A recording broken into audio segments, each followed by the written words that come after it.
கிறிஸ்துவுக்குள் பிரியமானவர்களே, இந்த நாளிலும் கூட ஒரு நல்ல தெய்வ வார்த்தையை தியானிக்கும்படியாக வேதத்தை திருப்பி கொடுங்க. சங்கீதம் 119 92 வசனம். உமது வேதம் என் மன மகிழ்ச்சியா இராதிருந்தால் என் துக்கத்திலே நான் என்ன செய்திருப்பேன், அழிந்து போயிருப்பேன்னு சொல்லி சங்கீதம் இவ்விதமாய் சொல்லுகிறது. ஹல்லேலூயா. சங்கீதம் இவ்விதமாய் சொல்லுகிறது.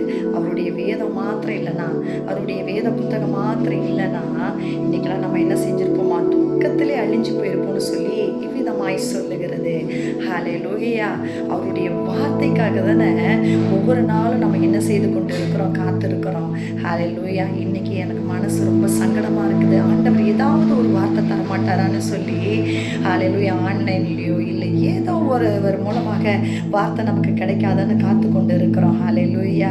அப்போ அவருடைய வார்த்தை இல்லைன்னா இன்னைக்கும் நம்ம என்ன செய்திருப்போம், துக்கத்தில் அழிஞ்சு போயிருப்போம்னு சொல்லி வார்த்தை விதமாக சொல்லுது. ஆனால் அந்த வேதத்திற்கு நீங்கள் எவ்வளவு முக்கியத்துவம் கொடுக்குறீங்கன்னு சொல்லி ஆண்டவர் இந்த நாளில் சிந்திக்கும்படியாக கேட்கிறார். ஹல்லேலூயா. சர்ச்சுக்கு போகும்போது மாத்திரம்தான் அந்த வேத புத்தகத்தை எடுக்கிறீங்களா? மற்ற நேரம் ஃபுல்லாக ஆன்லைனில் மாத்திரம்தான் வசனத்தை பார்த்துட்டு ஒரு லைக் பண்ணிட்டு கடந்து போகிறீங்களா? ஹல்லேலூயா. தினமும் வேதத்தை எடுத்து தியானிக்கும்படியாக ஆண்டவர் இந்த நாளில் உங்களுக்கு அழைப்பு விடுக்கிறார். ஹல்லேலூயா. உங்கள் பிள்ளைகளுக்கு எவ்வளவோ நல்ல காரியங்களை சொல்லி கொடுக்குறீங்க, நல்லது.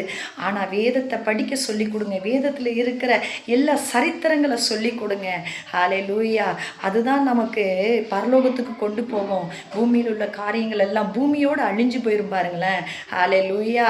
நீங்கள் வேதத்தை சொல்லி கொடுக்கும் பொழுது தான் நித்தியமான வாழ்க்கையை பிள்ளைகளுக்கு நீங்கள் கொடுக்க முடியும். ஹல்லேலூயா.